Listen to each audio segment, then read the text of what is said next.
Ladies and gentlemen, welcome aboard New York Jets News, hosted by Jew Jets, the best darn place for some Jets news. Enjoy your flight. What's good, ladies and gentlemen? Welcome to my New York Jets versus Arizona Cardinals Week 5 game preview. I'm your host, Jew Jets, and before we get started, 80% of you who watch my videos are not subscribed, so make sure to hit that subscribe button, and without further ado, let's get started. Alrighty, the 2-2 Arizona Cardinals are traveling to New Jersey to face the 0-4 New York Jets. The Jets lost to the Denver Broncos 37-28 last week, while the Cardinals lost to the Carolina Panthers 31-21. Taking a look at the New York Jets injuries, Sam Darnold, our starting quarterback, will be out this game, and we have a ton of players questionable, such as John Franklin Myers, Rashad Perriman, Jordan Jenkins, Chris Hogan, Ashton Davis, and Mekhi Becton. And you also can't forget about Blessian Austin. Taking a look at the Arizona Cardinals injury report, Jordan Phillips is questionable, Chris Bangio is questionable, Darrell Daniels is questionable, Dre Kirkpatrick is questionable, and Davion Kenyard are questionable. Alrighty, taking a look at a spread for this game, the Arizona Cardinals have the spread by 8. I would go with the spread because the Jets are not good on offense and defense, and the Cardinals are just going to take advantage of that and play the best game they played all season. So if we were to bet, I would definitely bet for the Cardinals. Alrighty, what can this New York Jets defense do to stop this Arizona Cardinals offense led by Kyler Murray? Kyler Murray is the leading rusher on this Arizona offense, and, well, he's a mobile quarterback. That means he's going to run and pass it. And week 1 against the Buffalo Bills, the Jets did a horrible job of containing Josh Allen. He rushed for like 70-something rushing yards. Murray has been their leading rusher. I'm pretty positive all throughout the weeks, and I expect him to just run all over this Jets defense. Now, we did make Josh Allen fumble 2 times in that week 1 opener, so maybe if we can get Murray to fumble a couple times, maybe Kingsbury and maybe Murray will be like, you know what, I'm going to stop running it here, maybe just sit back in the pocket and just pass the ball. So if we can stop Murray from running the ball, that would be one thing lifted off our shoulders.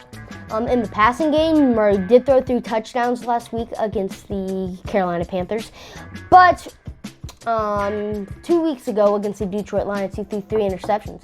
So if the New York Jets can get some pressure on Murray, maybe we can force him into making some mistakes. He can throw some interceptions, and those interceptions could be huge for the New York Jets. Maybe we get an interception that leads to taking the lead in the game, or maybe we are winning the game and they need to drive down the field. We get some pressure on Murray and he throws an interception and we seal the win for us. You never know what can happen.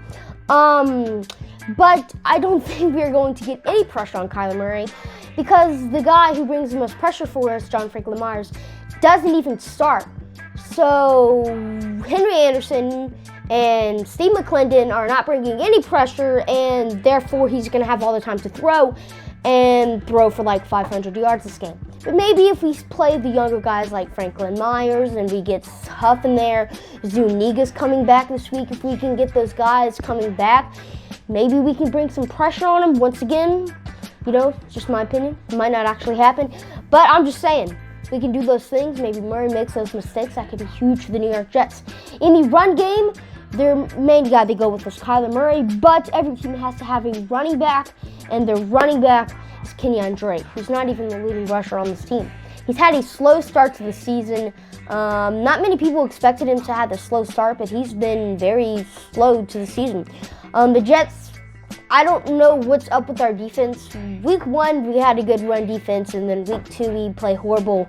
Week 3, we do good, but then week 4, we do horrible against Melvin Gordon.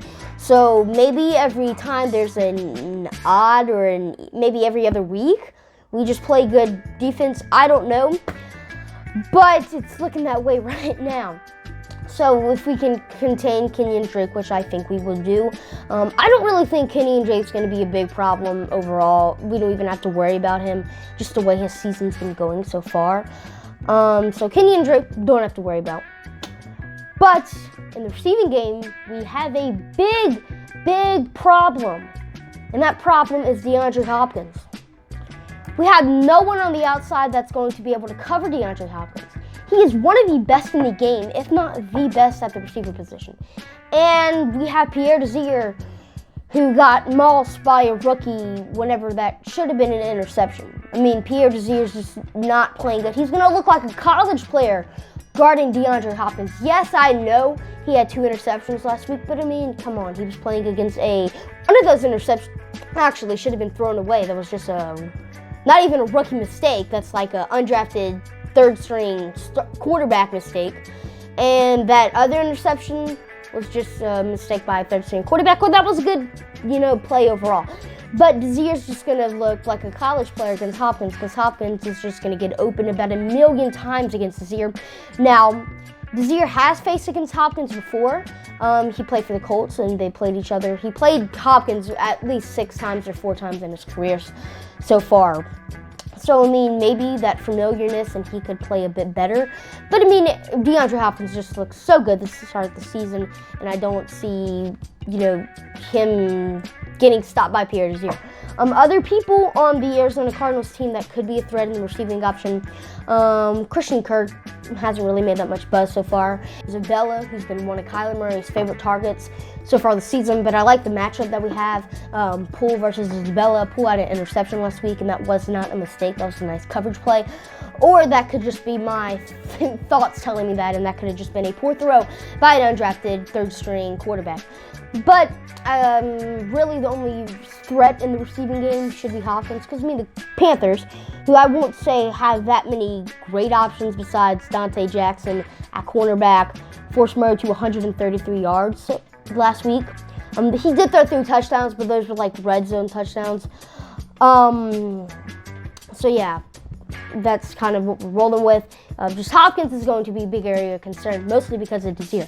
But overall, how to stop the Cardinals' defense, offense, is just to contain Murray, make him make mistakes, somehow guard Hopkins. If we can guard Hopkins, we're okay.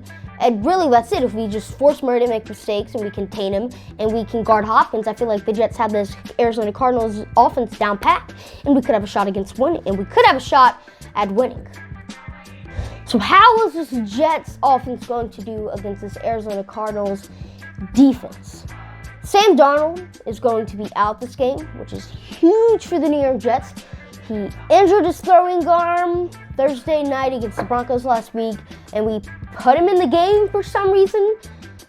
Why, Adam? Why did you put him back in the game? I don't understand.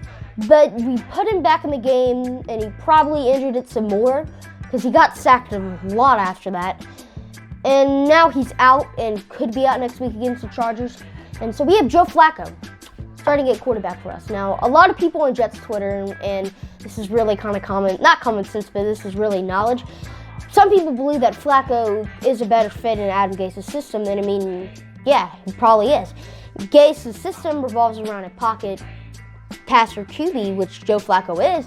Flacco, at 35 years old, is not going to scramble around the field, picking up a 43-yard rushing touchdown like Darnold did last week. Otherwise, as I just said, Darnold's like a mobile move around, and that's not really Gase's system. And Flacco just likes to sit in the pocket, wait for the guys to get open, and throw the deep ball or the short ball. And that might be why the Jets could get a win this week, because Flacco's more suited for, Gase's offense. In running game, the Cardinals didn't do exactly great.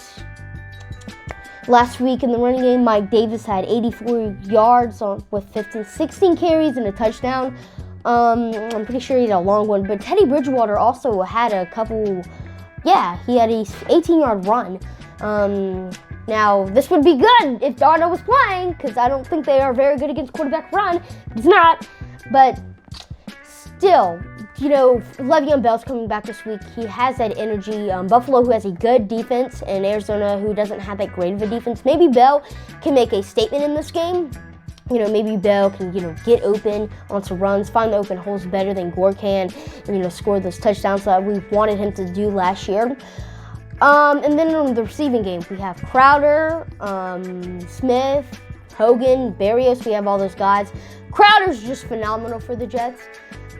He's one of the best slot receivers in the NFL currently right now. And Robbie Anderson almost had 99 yards, and Bridgewater threw for 276 yards and 2 touchdowns. I feel like if we can get the passing game going against this Cardinals defense, maybe we can get some stuff, flaring, and we can score some touchdowns and be in this game.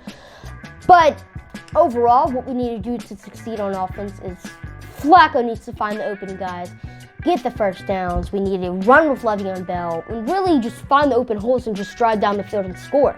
We also need to score in the red zone because the Jets could have won that game last week if we could have just scored in the red zone. Ficken kicked 5 field goals. You don't want your guy to kick 5. It's good if a field goal kicker makes all 5 field goals, but there were so many missed opportunities. It was unreal. We could have came away with the win that game if we would have did stuff in the red zone. So I feel like maybe this week we work on getting stuff done in the red zone and we could score. Otherwise, kicking about 1 million field goals.